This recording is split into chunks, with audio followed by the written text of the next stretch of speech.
It's a lonely spot, maybe the loneliest spot in all of Tiger Stadium.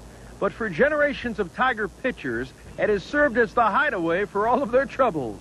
It's the bullpen. It's actually kind of good because when you have like a day game or something, or even any game for that matter, you just kind of want to sneak and get away. I mean, you can catch a nap in there or anything. Nobody ever catch you. I mean, that's what's neat about it. You can do a lot of stuff in there. You can do pretty much whatever you want, and the fans can't see you.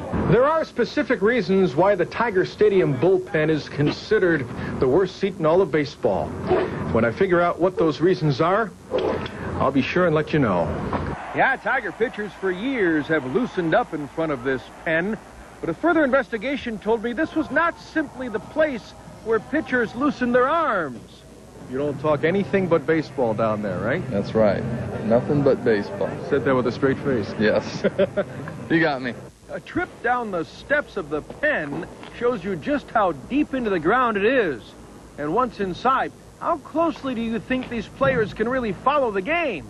It's kind of reminds me of, you know, like a wartime foxhole. We like to call it the submarine. You know, if you get down in the submarine, it's pretty tough to see the game from there, no doubt about it. That submarine stinks.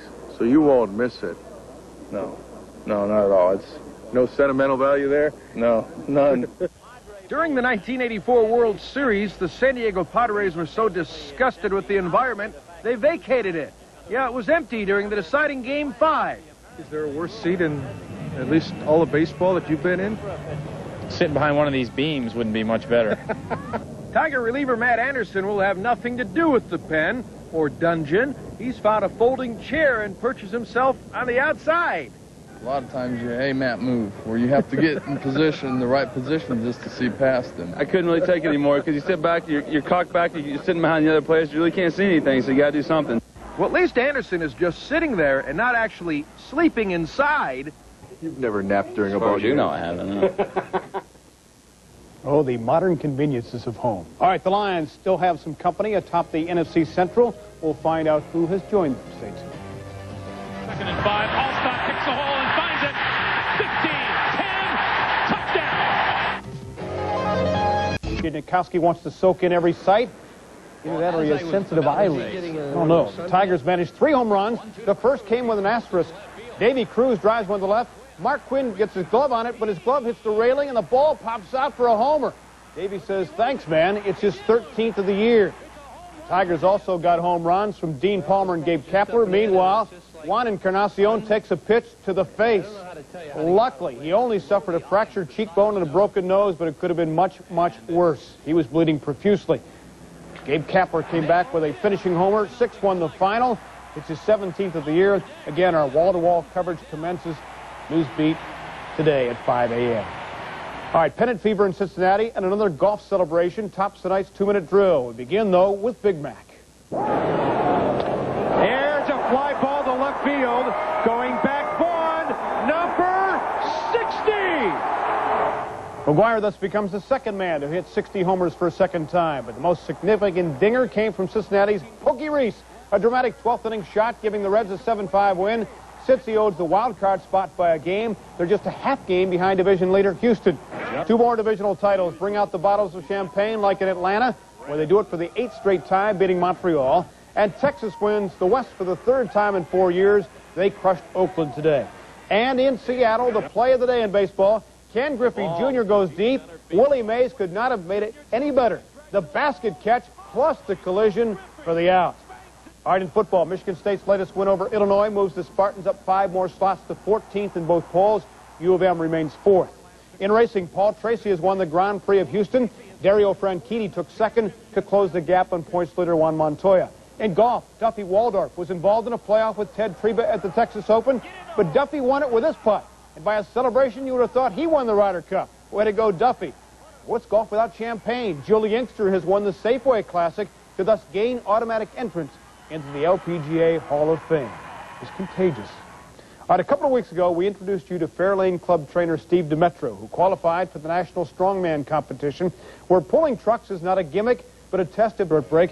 Fred Huumann will take a special walk into Kaline Corner with a man who played. Well, this is the final night, of course, before a Tiger game at the corner of Michigan and Trumbull. And Al Kaline will no doubt dream about some of his memories. Fred Huumann explains. He still walks on the ground he calls home respectfully, with the same dignity he played with for 22 wondrous years here. He's Al Kaline, and this is his house. And I've been coming here 46 years now, every summer. And what it really means to me is that I played on the same field with Ty Cobb, Charlie Gehringer, and I can go on, Babe Ruth, the greatest players that ever played the game. There is something about this place that makes Kaline feel like a kid every time he steps inside of it. Like the 19-year-old kid who won a batting title. Like the kid in 1974 who had a day in his honor here. A day when even Mr. Red Wings saluted Mr. Tiger. I know, Al, on the personal side, you've always said you're going to put me in the big leagues, and I look around, I believe you now. I can never tell you how much that I thank God that I chose Detroit. God, you just stand out here and you say, man, what a great place this is. The people can hear what you're saying. They can hear the ball hit the bat.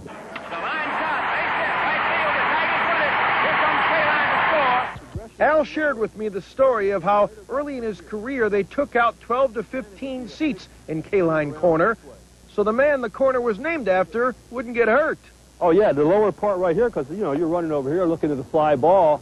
You can't see the stands, so, boom, you end up tumbling into the stands all the time. How's your arm? To what? Play a little catch? Oh, yeah, absolutely. Right. Absolutely. I can do this all day long. So could I, but my game of catch with Kaline was interrupted because another guy who played a pretty fair outfield at the corner, Mickey Stanley, showed up during our shoot, and Al and Mickey reminisced. We had a lot of fun out here, I'll tell you what. It's great. I think you appreciate it more after you're gone, don't you think? Isn't that the truth?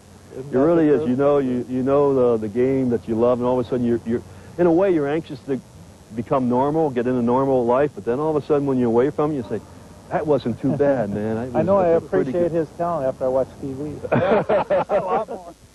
I don't want to be morbid about this, and I hope you live 50 more years, but you ought to be buried out here, shouldn't you? I'm thinking about maybe having my ashes spread out here or something like that. I really don't know, but, you know, it's a big part of my life, no question about it. I mean, I love playing right field.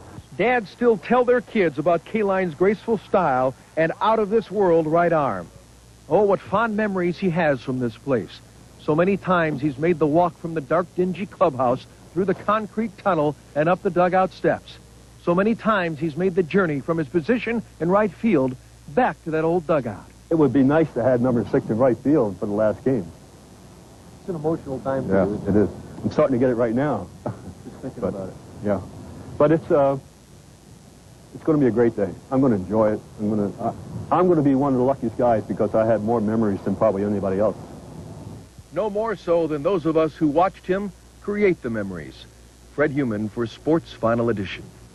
It'll be an emotional day for all of us beginning tomorrow at 4 o'clock. That'll do it for this edition of Sports Final. A reminder, join us for the most complete Tiger Stadium goodbye coverage later this morning beginning at 5 with Newsbeat Today. Again, thanks for staying up with us. We'll see you again next Sunday night. Good night.